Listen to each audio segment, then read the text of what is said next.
Welcome. It's time. It's time to drop in, open up, and receive. It's time to remember. It's time to believe. Let's elicit the beautiful, the good, and the true.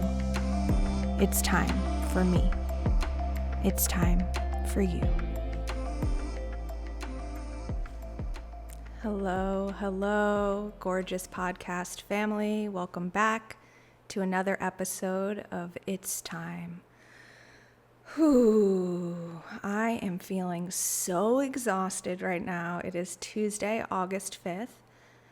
I had plans to be on an airplane right now, actually, but last minute I decided to change those plans to honor my body and to be able to rest, because right now, like many of you, I am in a pretty potent integration portal. Integration is a word that's thrown out a lot in spiritual communities, and you just have to integrate, and I've heard very few people talk about what integration actually is or what it entails. I have no prepared script for today. I have no outline, but I do hope to transmit the energy of integration just by being here with you as I'm integrating. I'm going to allow the Spirit to flow through me to offer what I believe is in all of our highest good. And I hope this episode supports you in integrating whatever it is that you're moving through this season. I know specifically many of you are in a similar spot that I am, because I've either spoken to you personally, DMs, emails, sessions, or I can just feel you. You might be trying to get accustomed to a new way of being. So maybe you recently cut out an addiction or a toxic attachment. Maybe you've started a new job. Maybe you just moved. Maybe you started reading the Word of God and opening a Bible. Maybe whatever you've done. But maybe you're just a few weeks or a few months into this new way of being. Maybe you launched a new career. Huzzah! And just getting used to calibrating to a new way of being can be incredibly exhausting. So first and foremost, I want to normalize the fatigue. Like I said, I am so exhausted today, the kind of exhausted where it's actually hard to keep my eyes open and my head up. And normally I wouldn't quote unquote force myself to do any sort of work or a podcast or anything. I would just let myself rest if I didn't have something on the calendar. And I have been so far today. I did a little bit of food shopping just to get some coconut water and lime and other things I was guided to add into my diet this week to support what I'm moving through. And then I took a bath but just everything, walking bubbles in this heat, doing the dishes, it's all felt so laborious. It's felt so hard. And I asked my body what it needed, and surprisingly, to my surprise, maybe not yours, I felt very strongly that a podcast was in order. And so, just want to honor the fatigue, the exhaustion, perhaps the frustration, the uptick of maybe crankiness or emotions that can come when you're integrating anything, whether it's the release of something or the introduction of something new. And because I said I was guided to do this podcast, I want to open 2:22 on my clock as I say this by just talking about how important it is to invoke discernment and be cognizant of our impulses. Always, of course, but especially during a season of integration. In the last episode, I was talking about parts work, IFS, internal family systems, and I had a lot more I wanted to say. And all of a sudden, I just felt called to end the episode. I felt guided to end the episode. I believe I literally said, "We're at time," as if I have a time limit. As if I hadn't gone over that time, quote unquote, limit before. Sure, I generally aim for an hour. But I've had longer episodes. There was no reason I actually needed to end the episode, and I felt guided to, so I did. But again, what was the impulse that was actually guiding me? Was it a scared part of me? A protective part of me, maybe not wanting to be vulnerable? I was going to share about other parts of my psyche. Maybe there was a defensive part of me that went, wait, don't publicize this. Or maybe it was someone else's energy, right? I've talked about my ex a few times, and maybe it was his energy pulling. Don't loop me into this. Don't rope me into this, because you're going to bring up me if you talk about the part of you that always yearns and pines. And I don't want to be pulled into this. Or maybe it was another impulse, right? As someone who's been in a New Age community for a long time and who's now been steeping herself in more of a Christian community, I've noticed different language for the same thing. In the New Age world, it's more of I felt guided to, I felt called to. And in the Christian world, it's more the Lord pressed on my heart, or the Holy Spirit pressed on my heart. There's a lot of pressing on the heart. I want to acknowledge that sort of arbitrary something cutting me off at the end of the last episode, I do not believe that was of God. And I could only really feel that after the fact. When I was in the moment, I just felt such a strong pull. I got to stop. And then when I took a breather, or when I listened back to edit, I could feel the texture, I could feel the energy of it, and I could go, wow, that wasn't mine, or that wasn't the fully healed, higher self, spirit, soul part of me. That was something distorted tugging at me, and that's okay. None of us are perfect, and things tug at us all the time. And I'm the first to admit I use my intuition as the justification for everything. And, my Instagram handle has been Jillian Melissa _intuition for many years now. And I therefore attract people. I teach people, or rather I did teach when I was doing this career, how to follow their intuitive sensibilities. And so I still get DMs from people telling me they felt called to buy $500 worth of crystals to grid their home, or they felt called to work with a particular practitioner. They felt called to book this particular type of reading. They felt called to this. They felt called to that. Let me be the first to admit I have used and encouraged this language. And it's very easy to label every impulse as our intuition. It takes tremendous discernment to figure out what is the impulse that's actually pulling me to do the thing. I often feel called to post on social media. Is that actually a divine calling, or is that the energy of the people who have been following me for 5 years and love seeing what I'm up to? Is that people who are trying to invoke mimic magic and monitoring spirits? Is that my ego, an ego that wants attention and praise and recognition? Or an ego that maybe craves community and interaction and dialogue and connection? Or maybe an ego that's afraid of success and would rather me have my energy drained from social media than turn off my phone, put it away, and finish and publish my book. So I want us to all be really cognizant and stay vigilant. What are the impulses that are actually pulling us? And so while I was feeling into the impulses of what was pulling me or pushing me, nudging me to record today, I felt a lot of it was my own ego wanting to feel productive. Some of it was a few eager listeners who are missing hearing an episode, who are hungry for an episode. And I got confirmation of that, of somebody messaging me, when's your next episode coming out? And just, there's no right or wrong. There's not like I'm going to get in trouble if I do something because it wasn't a divine impulse. But there will be consequences if we're not aware. If we're not aware of the impulses that are tugging at us. So when we're in a season of integration, we've often relinquished the grip of a particular impulse. And if we're at the energetic level and we're talking about energies of distortion, like Lucifer, Armand, Satan, like dark impulses, we may have let go of the hooks that allow some of these impulses to wreak havoc on our lives. And then we might be in a void space seeking a dopamine hit, seeking some sort of engagement or validation.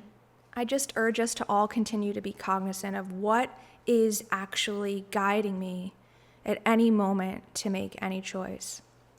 And when we're in these integration seasons where we're just trying to sort of get our bearings in a new reality, maybe a new worldview has been unlocked, or a new part of self has been touched upon, or an inner child aspect has been given love and adoration and feels more safe to come more online. When we're integrating something, we might find a resurgence of old impulses testing us.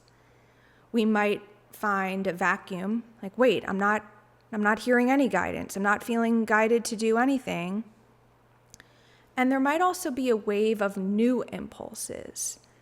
And so again, staying curious, staying open, and staying discerning. In the name of discernment, I did also want to, as a sidebar, and you know I'm prone to bop all over. I've talked a lot in the past few episodes about the anxious avoidant trap, or the empath narcissist trap, personality disorders, recovering from narcissistic abuse, psychopaths, red flags, all that stuff. And as I've been integrating some of what I spoke on, some of what I shared in my journey over the last 5 years with a toxic dynamic and owning my part of it, this newfound awareness dropped in.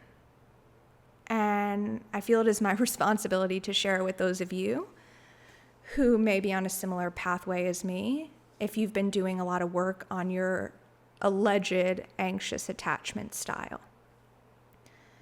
So after some space, after being in no contact with the man I described for several months or however long it was, after allowing his energy, his scent, his sing-songs, his lyrics, all the aspects of his being that kind of got stuck in my energy field, after allowing them to dissipate for a moment and not being in his scrambling energy, this dawned on me. In past relationships, I'm 36 years old. I have had the privilege of being in several long-term relationships, and with any past boyfriend, I never once was jealous or considered myself anxiously attached. I always felt very secure. Maybe it was so nice. Like, I never even thought about my partner wanting to be with someone else or cheating on me. It just literally didn't even cross my mind. I was just like, yeah, he's in love with me. And that's that. I just literally didn't even cross my mind. It wasn't until this man, who I perceived for many years was my twin flame, that I started feeling those anxious attachment symptoms and started worrying and getting jealous and envious, and how come he's not texting me, and needing that validation.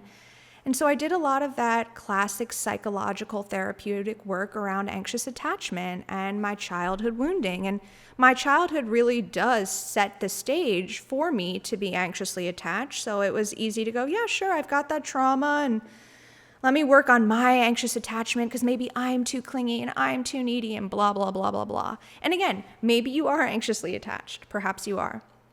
However, when I looked at my dating history and went, this has never appeared, and then it appeared only with this man, what dawned on me, this new realization, it just was shining a light. Maybe I don't have an anxious attachment style. Maybe I was just attached to or obsessed with the wrong guy, right? If you're a sensitive, intuitive person, and you're with the wrong partner, and dare I say, if you're with a dangerous man or a dangerous partner, someone who can hurt you, your body's radar may just be going off. That anxious feeling is your nervous system going, something's not right here. Something's off. I was always worried he was with another woman because he was. If he wasn't with her, he was texting her. I knew, I felt it. So again, maybe you're not anxiously attached. Maybe for the first time you're with an unsafe partner. I don't know if you could hear Bubbles exhale on that. Maybe you're not anxiously attached. Maybe for the first time you're with an unsafe partner, someone who does not protect your heart and your spirit.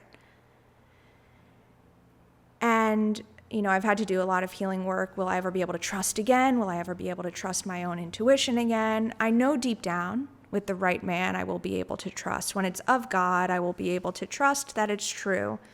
But it definitely does a number on your mind. And so this realization was actually very peaceful and serene for me to receive, to go, that actually makes more sense. I don't really feel like I'm anxiously attached. I don't identify with that.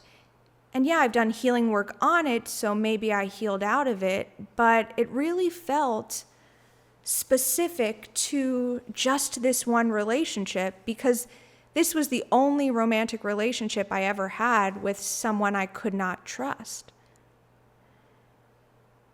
So yes, you have to heal that trusting part of you, but also just know if you're with the wrong partner, your body and your intuition will scream, you cannot trust this. You cannot trust this. So if you're feeling that anxious attachment feeling, yes, roll the tape. Yes, take a look at your actions. If there's healing work to be done, please do it. And also maybe cut yourself some slack. Maybe you're actually prone to secure attachment, but your radar was signaling that something was wrong. You're going to feel that anxious feeling with somebody who does not make you feel secure, who is not good for you. Aforementioned, in these seasons of integration, we can be prone to new awarenesses, to new ideas, to new concepts. So that is a new one that came in for me. Maybe it was always there, but I hadn't crystallized it. It wasn't fully formed and articulated. So hopefully that articulation serves you.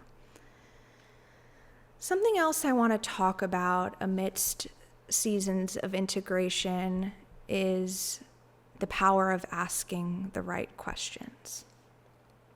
The tremendous power of asking the right questions. And sometimes those questions come from within, and sometimes they come from without, from other people.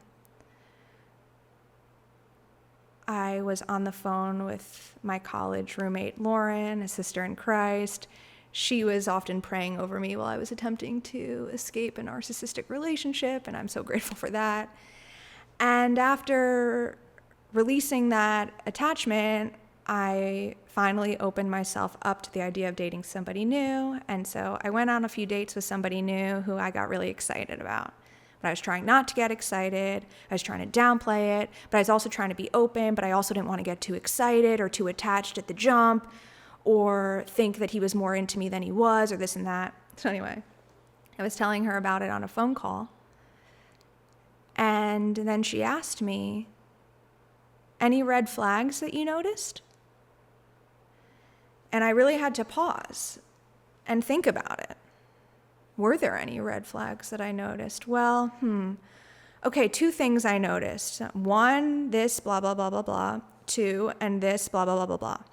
And I got to speak them into existence and then also hear her feedback. Now, first of all, what a great friend, right? She knows that I have a tendency to overlook the red flags or see the red flags as an assignment. Like, ooh, they're a bully. Maybe it's my job to help heal them so they're not a bully anymore.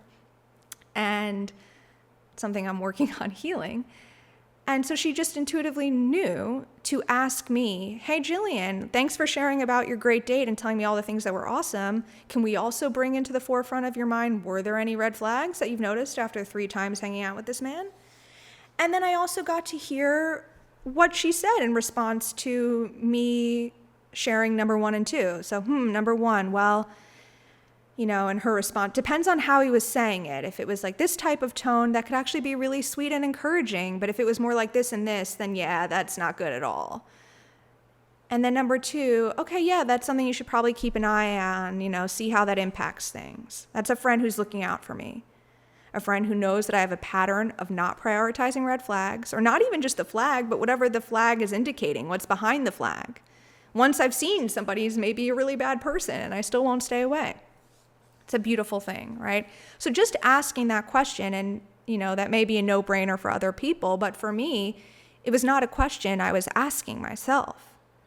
I cannot emphasize this enough, the power of asking the right questions. I've mentioned my old mentor, Justin, a bunch. Part of why the healing work I did with him for 90 minutes every week for years and years and years was so helpful. And part of what I try to do with my own clients, or what I tried to do, is conjuring up the right questions. Right? Justin asked me questions that I wasn't asking myself. I'm asking questions to my clients that often they haven't considered. It's just the asking of that question, and then the moment where they pause and go, and then they have to seek that cerebral knowing, that somatic knowing. Wait a second.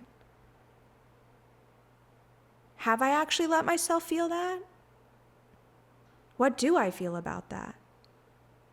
So don't stop asking yourself questions, and if you need somebody to help you figure out what questions to ask, I highly encourage you to seek out a trusted mentor. The next thing I want to talk about in terms of integration is actually a little bit musical. So I am no music theory genius, but I have been surrounded by some pretty powerful musicians in my past, and I do think there's a degree of osmosis. But anyway, as you're integrating an experience or a release or a breakup or a new job or a new way of being or whatever it is, you might find that things that used to fit don't fit, that you're in a new key, a musical key, right? So I recently got obsessed with the song Holy Forever by Chris Tomlin. I wanted to play it on the piano, so I went, okay, I hear that it's in the key of C sharp major, and that contains the notes C sharp, D sharp, E sharp, F sharp, G sharp, A sharp, and B sharp. That's a lot to say. And I wanted to get acclimated with the key because if I wanted to riff, I need to know what notes not to hit. It's going to sound super weird if you hit notes that are not in the key of whatever the song is. And I'm thinking of Stevie Wonder's 1976 studio album, Songs in the Key of Life. But in this particular song, actually, I'm going to go over to the piano, see if this picks up. We're about to find out. Okay, for a moment, the audio might not be as inspired, but here I am at the piano. Key of C sharp major again. I'm not a music theory person, but this E sharp is actually an F. F sharp, G sharp, A sharp, B sharp, which is actually C, C sharp. Okay, so that was the key that this song is in. So if I want to improv, if I want to make things up, okay.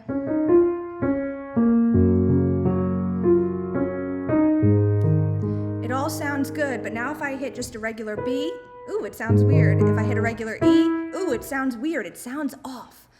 Something sounds super off when you hit one of the wrong notes, one of the notes that is not in the key, which is why it is helpful to get acclimated to the key before trying to learn the song. And as I was improving, I had to keep reminding myself, no E, no B, no E, no B, no E, no B, because my fingers just wanted to slide to those notes, but this scale is actually comprised of mostly sharps, and just an E or B was not going to do it. And then I was extrapolating out, making an analogy with these two particular people in my life who had been cut out, and that was the first letters of their names. And so it was just a sort of silly little reminder from Spirit that this is the season where those two people are not there. Anyway, there might be toxic habits or relationships that are not welcome in this key of life that you're in. Oh, Bubbles, do you want to play with the paper bag? I think Bubbles might need some attention right now, so I'm gonna pause, and then I will come back to this point in a bit. And we're back. as you're integrating an experience or any of the things you might be integrating, as we've talked about, a new awareness, an epiphany, you might find that things that used to fit don't fit any longer. You're in a new key. You're in a new key of life. That song had no E or B, and so I had to plan accordingly. Maybe you're in a season where baths don't do the trick for you anymore. If you're in the Texas summer heat, maybe a hot bath does not feel supportive to your nervous system the way it does in a colder season. Maybe you used to go on runs to clear your mind, and now your body is saying, that's too taxing. Actually, we want to do a word puzzle instead. Right? So get to know the new key of life that you're in. And when we're integrating, it's really important to mind the gap. And I heard a creator on TikTok speak to this earlier today. I tried to find the TikTok because I love to credit people for their ideas and not claim them as my own falsely, because I do not consent to that. Unfortunately, I could not find who this creator is. So if anyone knows, please let me know. And unfortunately, because of the chaos that is TikTok, I don't think there's a way to create folders or archives like there is on Instagram. It's just hearts, like everything's in my favorites. So I'm just scrolling down, trying to go back 2.5 years or whatever it is I heard this. Bless my heart. So essentially the concept of minding the gap, when you're world building, when you're mind crafting, when you're switching servers, however you want to describe moving over a precipice into a new reality. Many in the New Age would call this timeline jumping or shifting. When it's time to mind the gap, because there always will be a gap, it will be very important that you allow fear to speak to you, but to not let it speak through you. While you're in the gap, when you're in that precipice, the void, feel free to feel around, find your way, get acquainted with its parameter and its dimensions, but try not to identify with the gap. So right now, as I described in my integration season, I let go of a primary relationship and all the thoughts and beliefs I had around it. I let go of my career, two really big aspects of my identity. And I've just sort of been floating in the gap. I don't know what's next.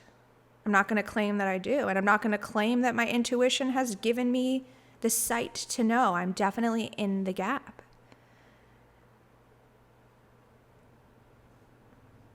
I've had a lot of exhaustion, as I shared, in this gap, in this relief, in this release.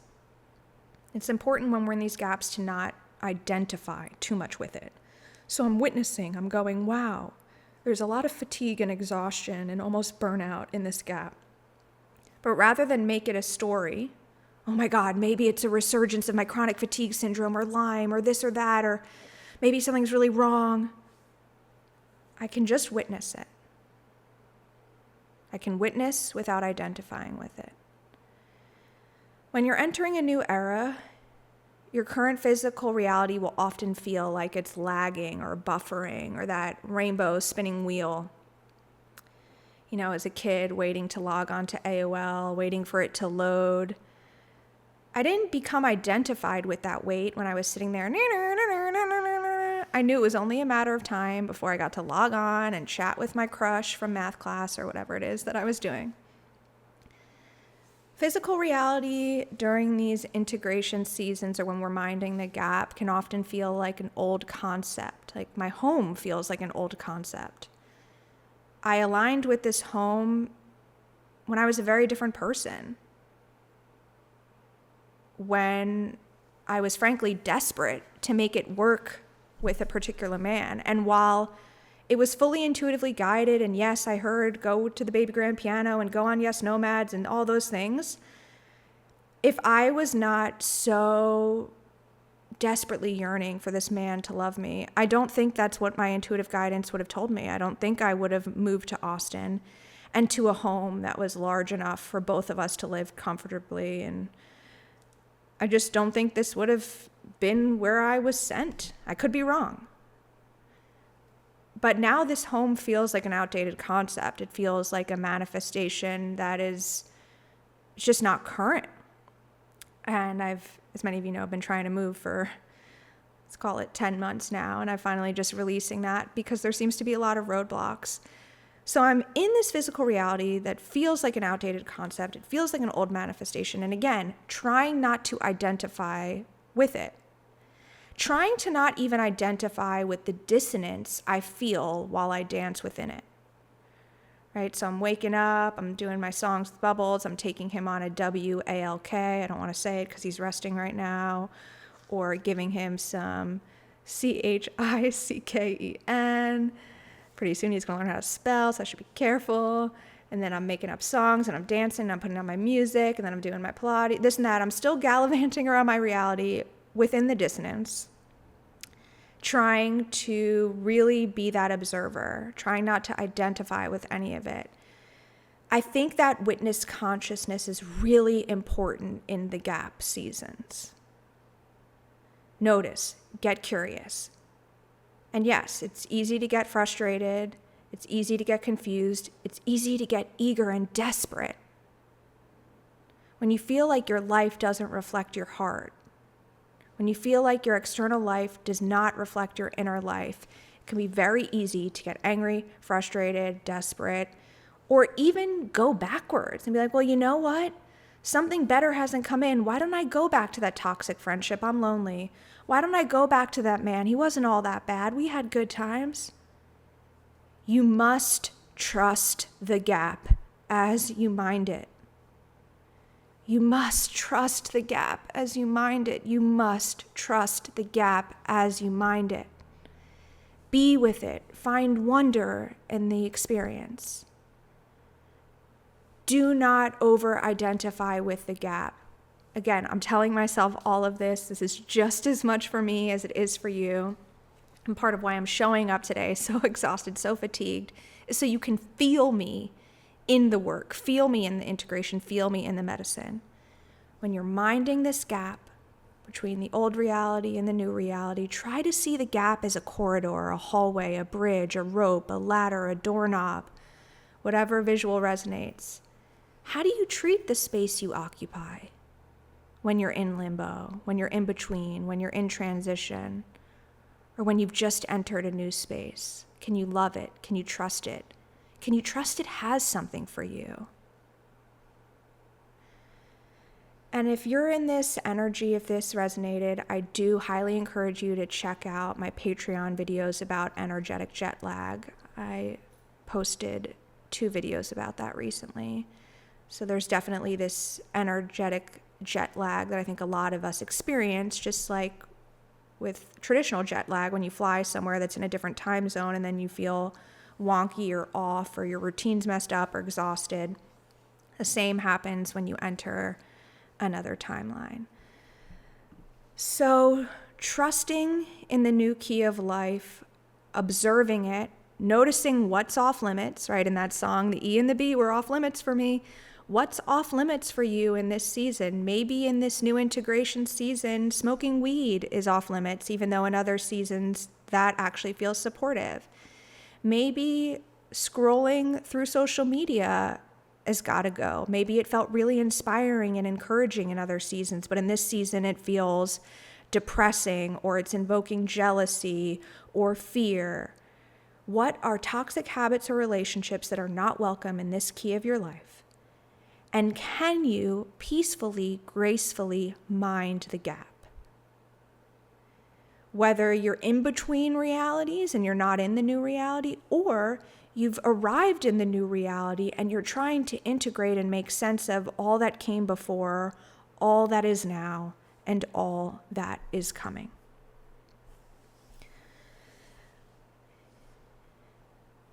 I also want to make sure I touch upon grief, because when we're integrating, there is going to be grief. Grief of letting go of vestiges of drama or games that once supported you, right? If you let go of a toxic dynamic, not only might you find that you miss that friend or that lover, but you miss the attention you got from other people for the drama that was stirred up, or just the dopamine cycle and looping. Giving up playing games that are beneath you can invoke loneliness, but I remind you, stay the course.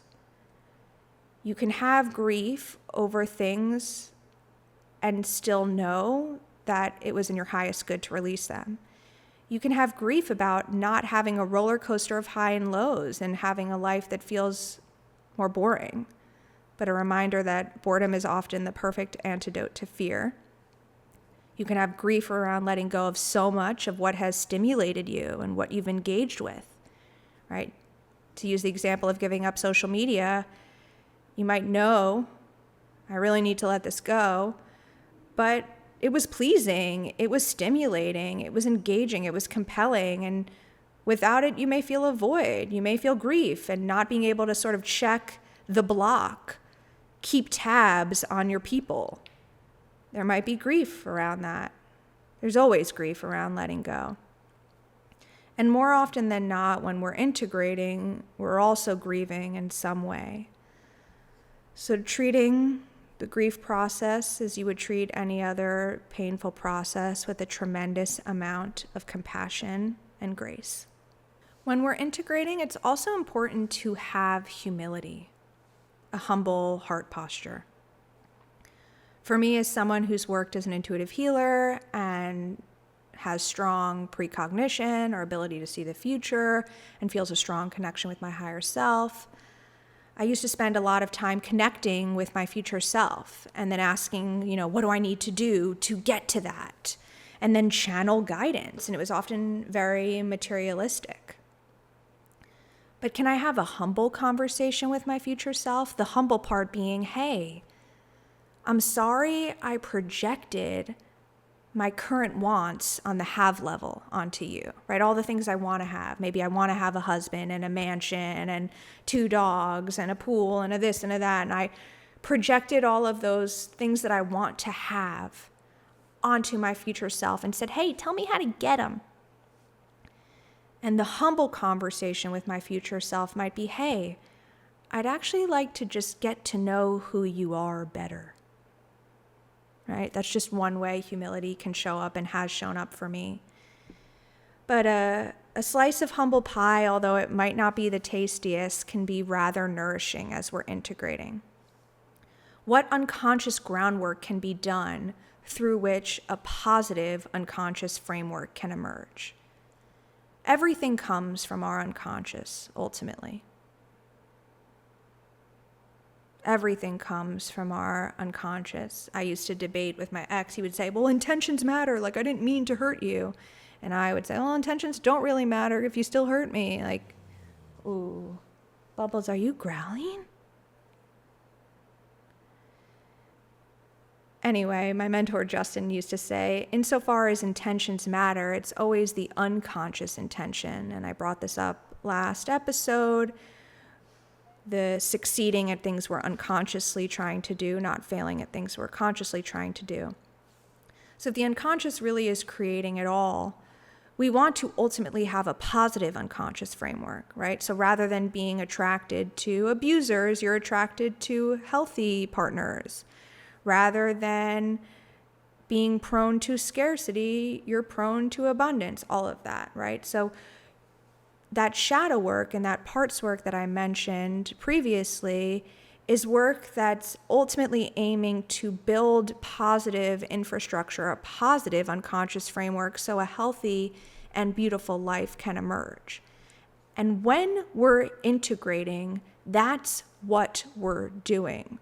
We're building new unconscious, sometimes conscious, but more often than not, it's unconscious, subconscious frameworks, new neural pathways, new ways of being.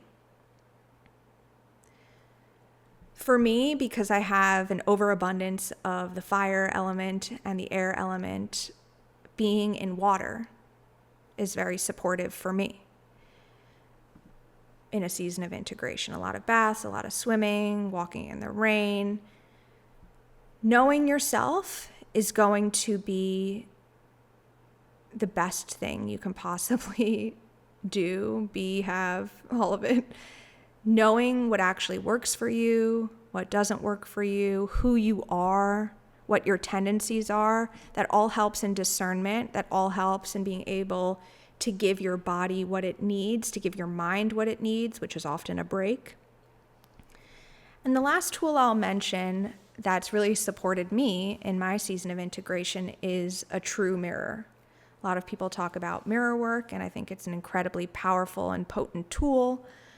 I have a true mirror that my neighbor Sean gave me many, many months ago. You can look up true mirrors. They basically, I don't want to say invert your reflection, they restore it. So it can be a very jarring experience. Most mirrors, when you look at them, if you raise your right hand, it almost looks like your reflection is raising its left hand because it's on the same side as you. If there were a person standing in front of you facing you doing the same thing, it would be their left hand. And we're used to looking into mirrors that switch right and left, so it can often be jarring when people see a photograph, as it's not how they see themselves in the mirror. But a true mirror has a technology that was patented that reverses that. So when you raise your right hand, it looks like the reflection staring back at you is raising the hand that's on the diagonal. It can be very confronting and also very tricky if you're trying to tweeze or anything. But looking in a true mirror, wow, so healing and also so confronting. The reason Sean gifted it to me was he said he looked at it once, it was so disturbing, he never wanted to look at it again. And I don't want to speak more to his experience, but ultimately that did not surprise me.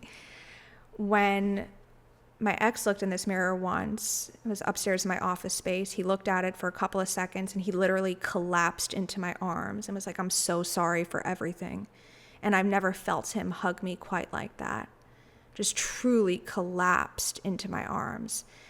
So if you can get yourself a true mirror, and I think they have cheap ones for like 20 something on Amazon, they're a different quality, but there can be something so powerful about looking at your true reflection. So I think I'll leave it there, short and sweet. Just shared some nuggets about what's emerging for me as I'm integrating a new way of being, minding the gap. I feel both like I'm in a new reality, but I'm also waiting on a new reality. And if you're in that same boat, my heart goes out to you because I know it can be an overwhelming place to be, but we've got this. And if that's not where you're at right now, I encourage you to just make a mental note, maybe come back to this episode when you do feel like you've just been thrust into a new reality. Maybe you just got married, or you just started a new career, or you just had the awareness that, oh my God, I was abused as a child and I suppressed this memory, whatever it is. Just a little bookmark, a mental note that maybe there's some medicine in this episode to come back to. And again, maybe listening consciously. I just spoke on a few points. Maybe they resonated, maybe they didn't. But my hope is that underneath the words and on top of the words, around the words, you could just feel my energy. And you could feel a transmission of graceful, imperfect integration. I think what's most important when we're integrating, when we're allowing our nervous system to get on board fully with a new reality, to sustain it and to stay there without going back. We have to give ourselves time. We have to give ourselves space. And then you have to give yourself specifically what you need. And again, that's going to be an individual formula, precisely orchestrated for you. I encourage you to experiment and to trust yourself. And of course, always enact your discernment. Until next time, lots of love. Thank you so much for tuning in to It's Time with Jillian Melissa. If you're feeling like it's time, time to leave that toxic relationship, launch that business, share your voice with the world. If you're feeling like it's time for whatever, it probably is. So I invite you to trust your intuitive compass. And if you're feeling like it's time to connect with me, I invite you to follow me on Instagram at Jillian Melissa _intuition. That's really the hub of all my content, and using the link in bio, my link tree, you can access links to book a private session with me. You can join my monthly membership community through Patreon. I post upcoming workshops, group channeling classes, intuitive guidance gatherings, and much more. So that's really the best way to stay connected with my energy. My hope is that you bestow love on all those who cross your path. And until we meet again, I love you.